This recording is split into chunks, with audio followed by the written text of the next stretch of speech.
ठीक है। एक यूरोपीय शक्तियों का आगमन चलता रहता है, एक संवैधानिक विकास चलता रहता है।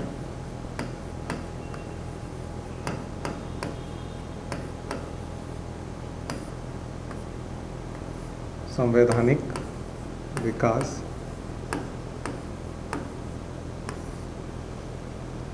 और एक होता है क्षेत्रीय शक्तियों का उदय। क्षेत्रीय गलत लिख दिया मैंने। रीजनल पार्ट्स जो हैं क्षेत्रीय ऐसे लिखेंगे, क्षेत्रीय शक्तियों का उदय।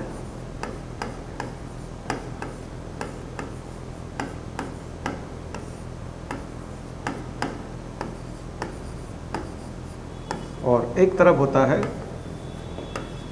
कला व संस्कृति,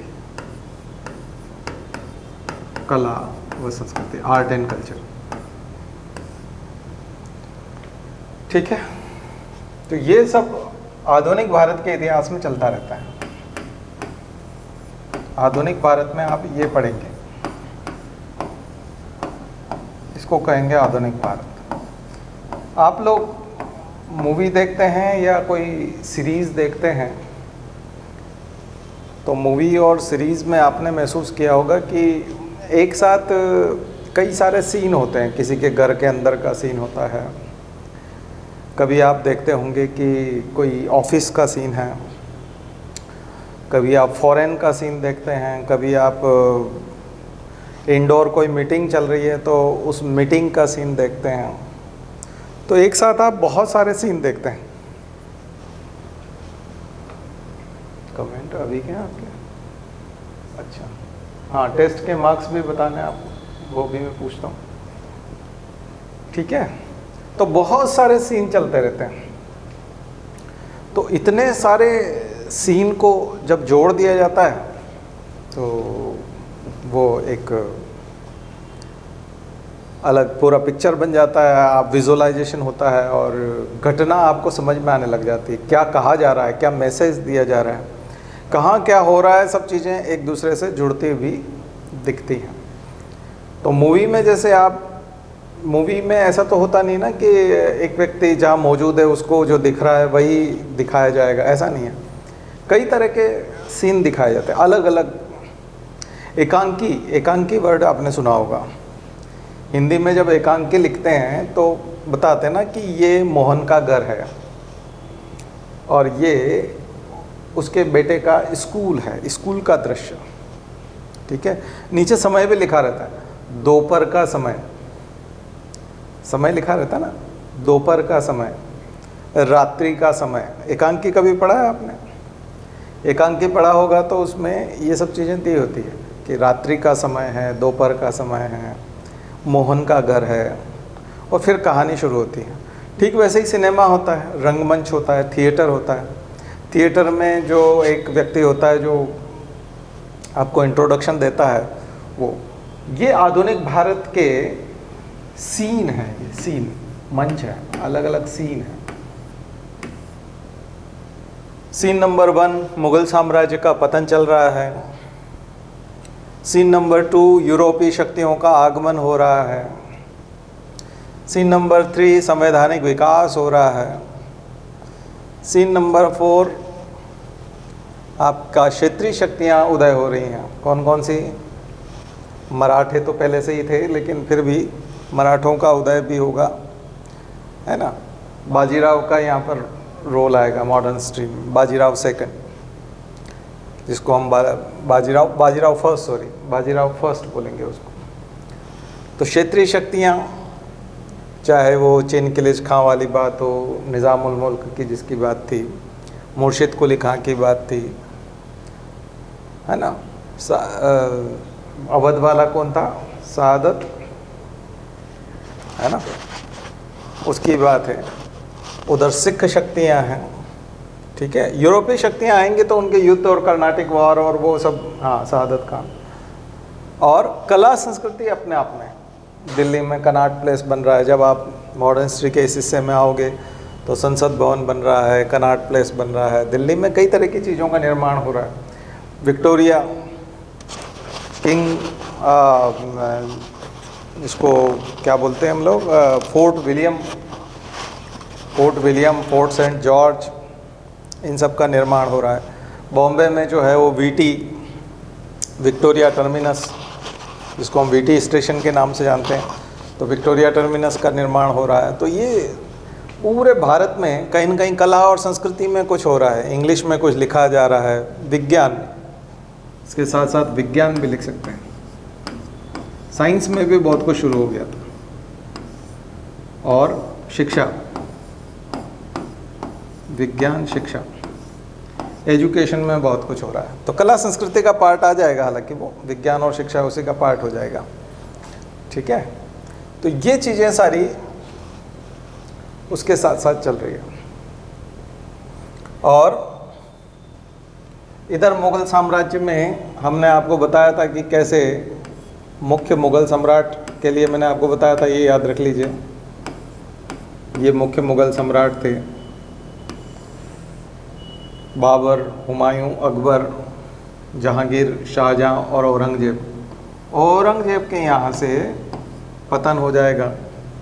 तो यहाँ मैंने आपको बताया था कि बीजेपी, याद रखिए, बीजेपी के यहाँ से पतन शुरू हो जाएगा। बहादुर शाह फर्स्ट,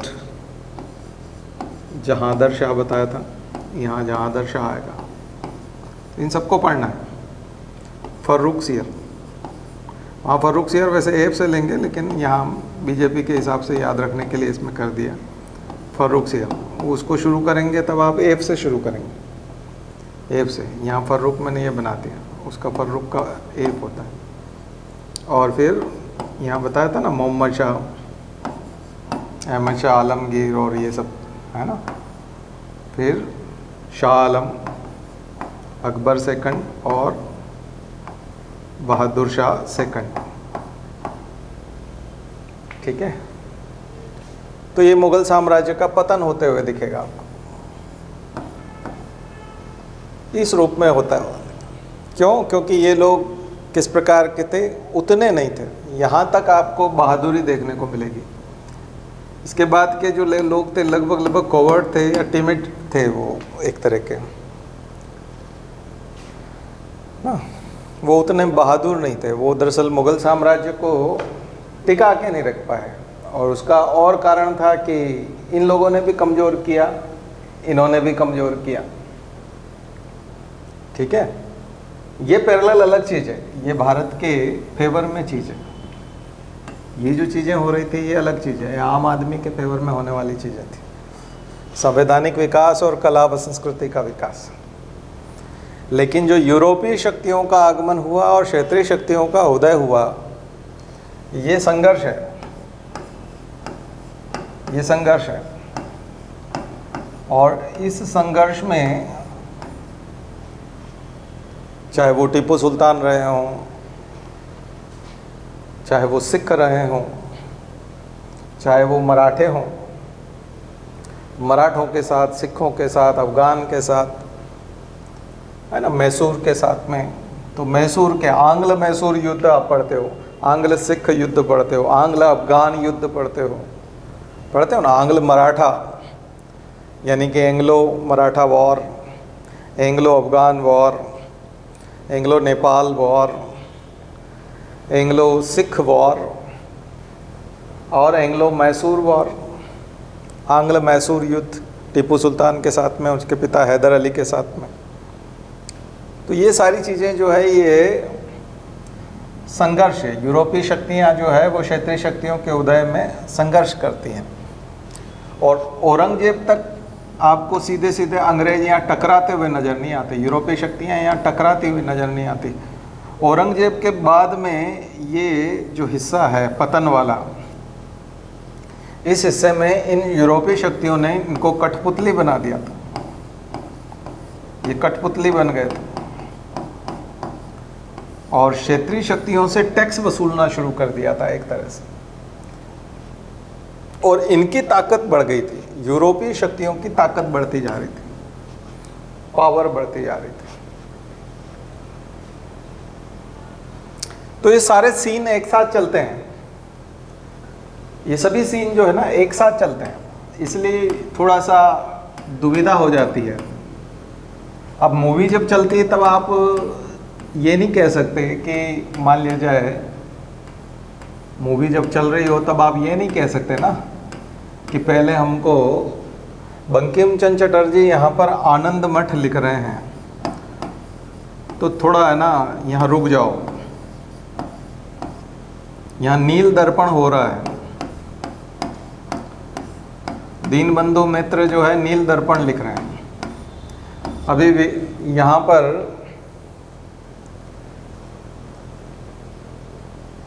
जो है मुंबई में वीटी बन रहा है, इसलिए हमें देख लेने दो। अभी आप किसी भी सीन को एक जगह पर रोक नहीं सकते, पैरेलल में सारे सीन चलते रहेंगे, सब कुछ चलता रहेगा। तो आपको इन सबको जोड़ के देखना पड़ेगा, क्योंकि इनका संबंध इनसे है, इनका संबंध इससे है, इसका संबंध इससे है, इसका संबंध, इन सब का संबंध आपस में एक दूसरे से। उदाहरण देखिए, उदाहरण देखिए, मैं बात करता हूं सिराजुद्दौला की।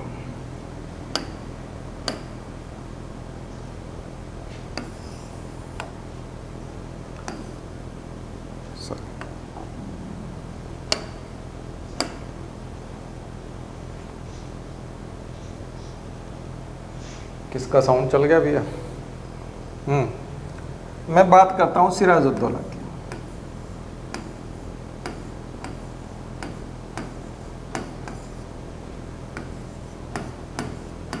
सिराजुद्दौला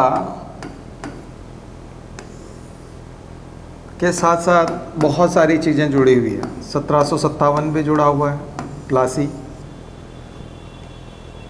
सिराजुद्दौला के साथ 1757 जुड़ा हुआ है, इसके साथ क्लाइव भी जुड़ा हुआ है।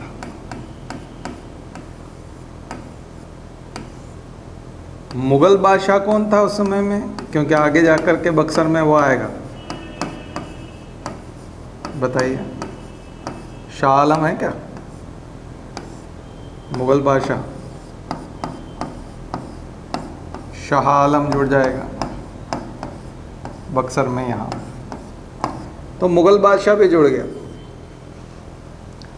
क्लाइव कौन हो गया? यूरोपियन पावर हो गया, British east India company.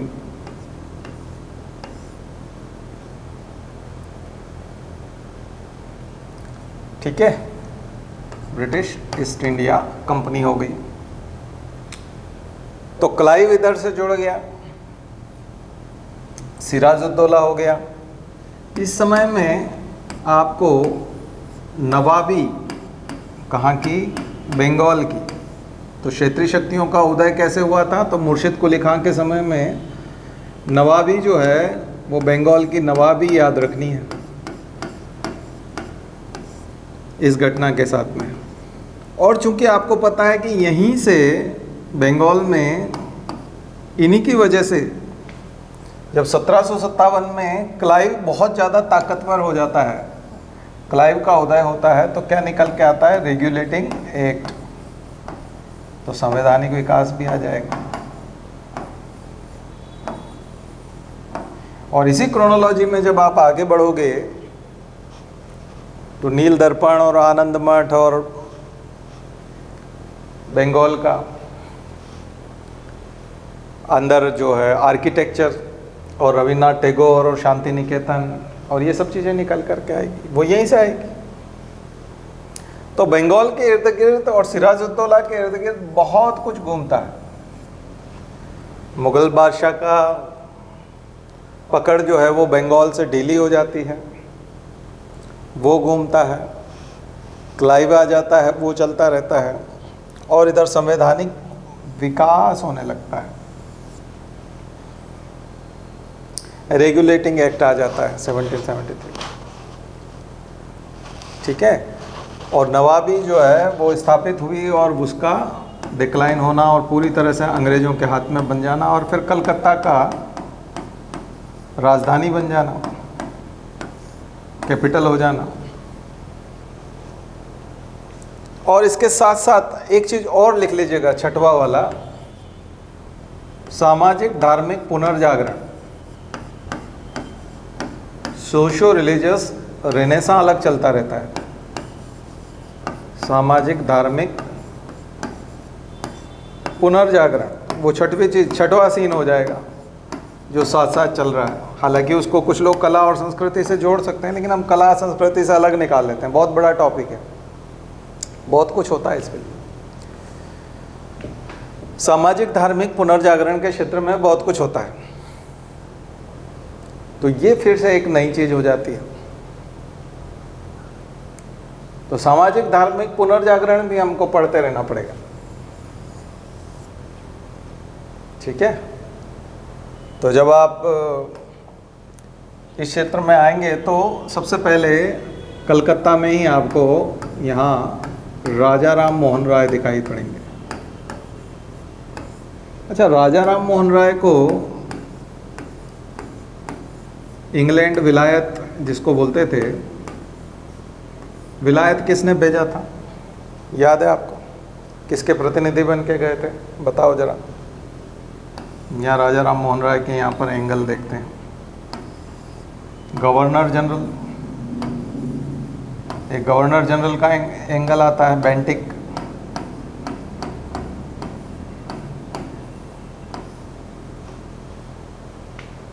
Yes, Akbar second आ गया था इस समय में, तो अकबर सेकंड था।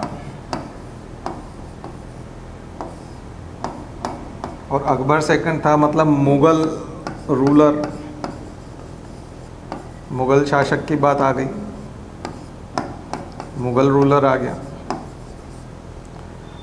आर्ट और आर्ट एंड लिटरेचर में, अगर कल्चर में जाएंगे तो बहुत कुछ है यहाँ पर, पता है ना आपको। एजुकेशन में जाएंगे तो हिंदू कॉलेज है, एजुकेशन वाला एंगल आ गया। अंग्रेज आ गए, मुगल बादशाह आ गया, आर्ट एंड एजुकेशन आ गया। और फिर सबसे बड़ी बात है, सती प्रथा का अंत हो गया। तो सोशियो रिलीजियस रिफॉर्म्स या रेनेसां, सोशियो रिलीजियस रिफॉर्म्स हो गए, ठीक है। सोशियो रिलीजियस रिफॉर्म्स यहाँ देखने को मिल रहे हैं। और बेंटिक है तो यहाँ आपको संवैधानिक सुधार भी देखने को मिल रहा है, संवैधानिक विकास भी देखने को मिल रहा है, ठीक है। इसी के समय में संवैधानिक विकास देखने को मिल रहा है। 1833 का चार्टर एक्ट आ गया, 1833 का चार्टर एक्ट। तो 1833 का चार्टर एक्ट देखने को मिल रहा है, 1833 का। तो राजा राम मोहन राय के साथ बहुत सारी चीजें देखने को मिल रही हैं। कितने एंगल हैं बताइए, कितने सारे सीन हैं जो यहाँ चल रहे हैं। इन्हीं के समय में आपको इधर ईश्वरचंद विद्यासागर देखने को मिलते हैं, उधर विवेकानंद की शुरुआत देखने को मिलती है बाद में, ठीक है। और इनके बाद की संस्थाओं को आगे बढ़ाने वाले लोग मिलते हैं।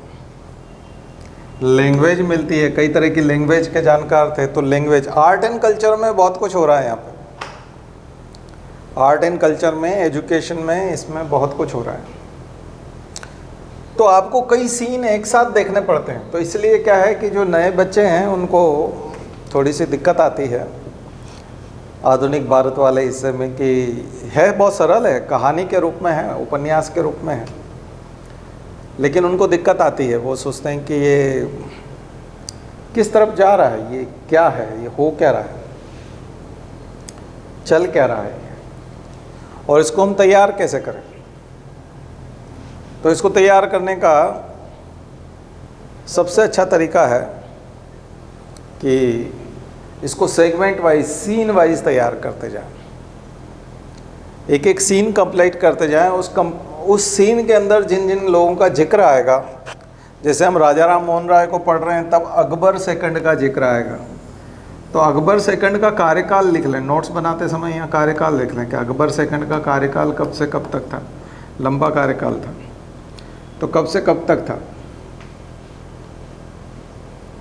ठीक है, ईश्वर चंद्र विद्यासागर का रोल अगर शुरू होता है तो वो कब से कब तक थे, तो यहाँ आप सन साथ में लिखते जाएंगे। राजा राम मोहन राय का सन लिखते जाएं कि राजा राम मोहन राय कब से कब तक एक्टिव रहे थे, डेथ कब हुई थी। बेंटिक का कार्यकाल कितना था, तो राजा राम मोहन राय जब तक थे तब तक यहाँ क्या क्या सुधार हो चुके थे, तो संवैधानिक विकास का क्रम क्या था, कौन कौन से सन में क्या क्या हुआ था। तो ये जब हम सारा एक साथ सबको कंपेयर करते जाएंगे तो फिर हमको पूरी पिक्चर क्लियर होती हुई नज़र आएगी। पूरी सीरीज़ जब आप देखते हैं टीवी पे या इस पे जो आप OTT प्लेटफॉर्म पे जो सीरीज़ चलती हैं, वो सीरीज़ जब आप एक के बाद एक 10 एपिसोड हैं तो 10 एपिसोड देख लेते हैं आप लोग, सामान्यतः 10 एपिसोड की सीरीज़ बनाते हैं, तो पूरी सीरीज़ देख लेते हैं तो अलग अलग सीन को जोड़ना नहीं पड़ता, वो जोड़ के आपको दिखाते हैं। तो ऐसे आपको ये सीन जो है वो जोड़ के देखना पड़ेगा, क्योंकि कई बार हम पढ़ाते हैं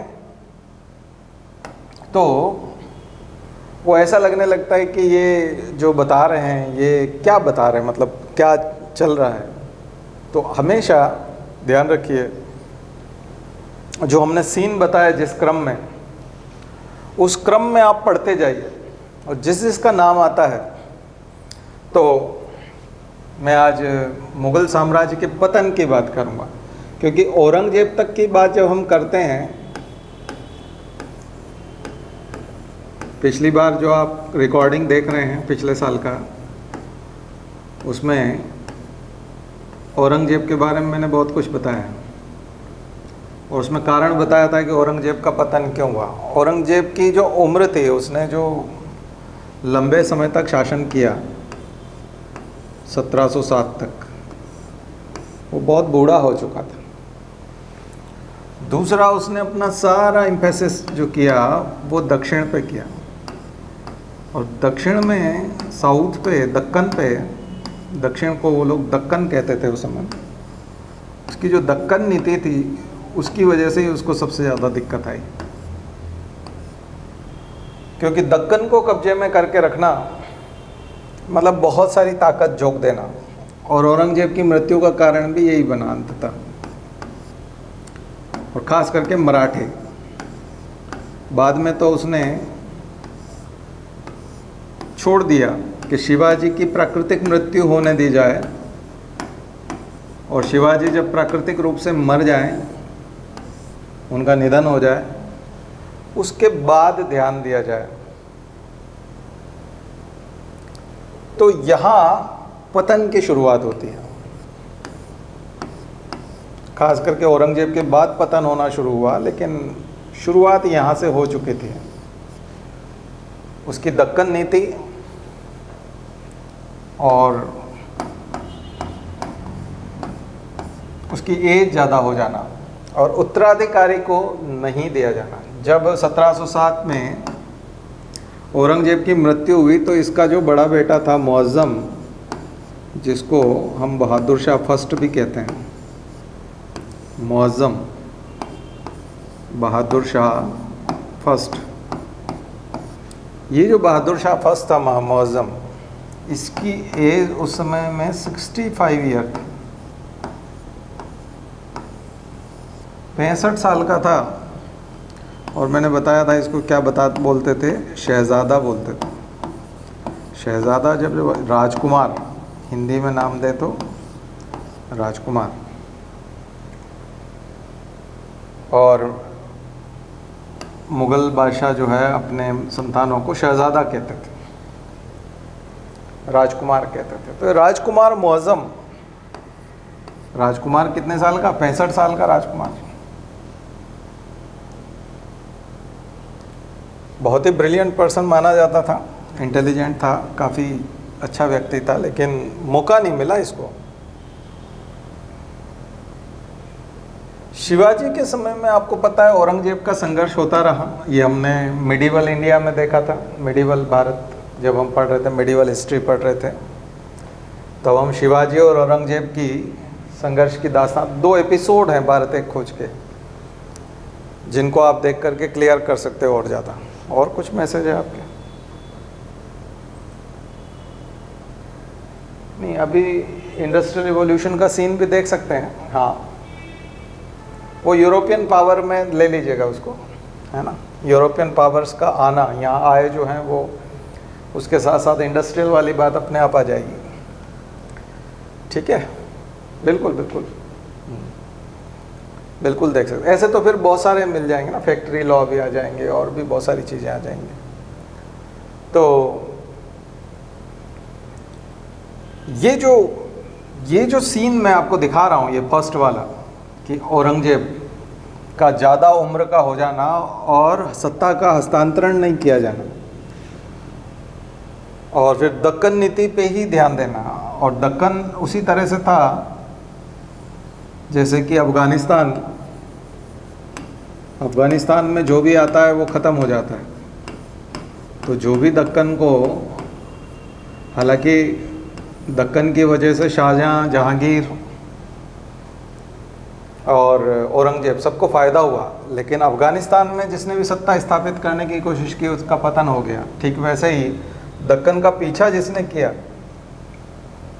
उसका पतन हो गया। पीछा करने की कोशिश जिसने भी की, दक्कन का पीछा आप करोगे तो फिर आपका पतन सुनिश्चित है।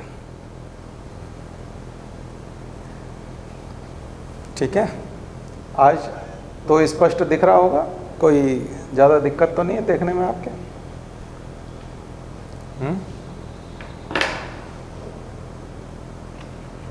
साफ साफ दिख रहा है?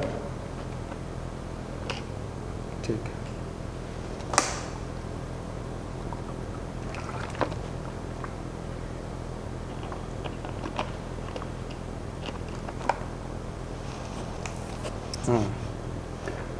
तो क्योंकि दक्षिण की जो टोपोग्राफी है, दक्कन की जो टोपोग्राफी है, ऊंचे नीचे पहाड़, किले बना लेते हैं, विद्रोही वहाँ जमा हो जाते हैं, तो जो भी बाहर से अटैक करता है उसको बहुत ताकत लगानी पड़ती है। किले नुमा जो परिदृश्य यदि आप देखेंगे वैसा, तो उसमें बाहर से जो भी आता है उसको बहुत जान माल का नुकसान होता है, तो बहुत लंबे समय तक डेरा डाल के रखना पड़ता है। और इसमें छापामार युद्ध जो होता है इस प्रकार का, इसमें शिवाजी और मराठे जो थे वो बहुत महारत थी उनको। और कहाँ से आई थी, मैंने एक अफशी का एग्जाम्पल दिया था जिसने सिखाया था मराठों को, नाम बता दो जरा।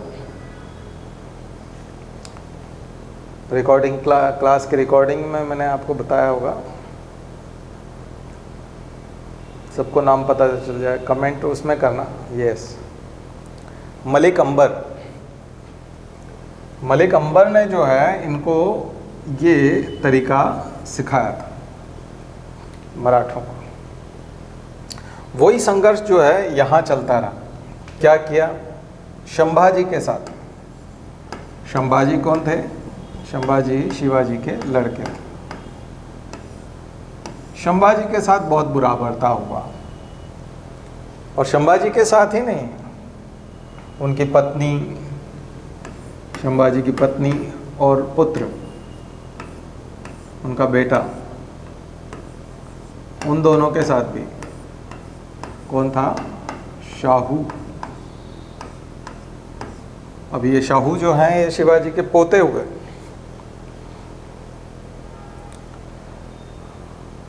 संभाजी को मार डाला गया, आपको पता है, बहुत बुरा बर्ताव हुआ, क्रुएलिटी। औरंगजेब ने जो क्रूरता दिखाई संभाजी के साथ वो इतिहास में दर्ज है। यही गुस्सा मराठों के अंदर था।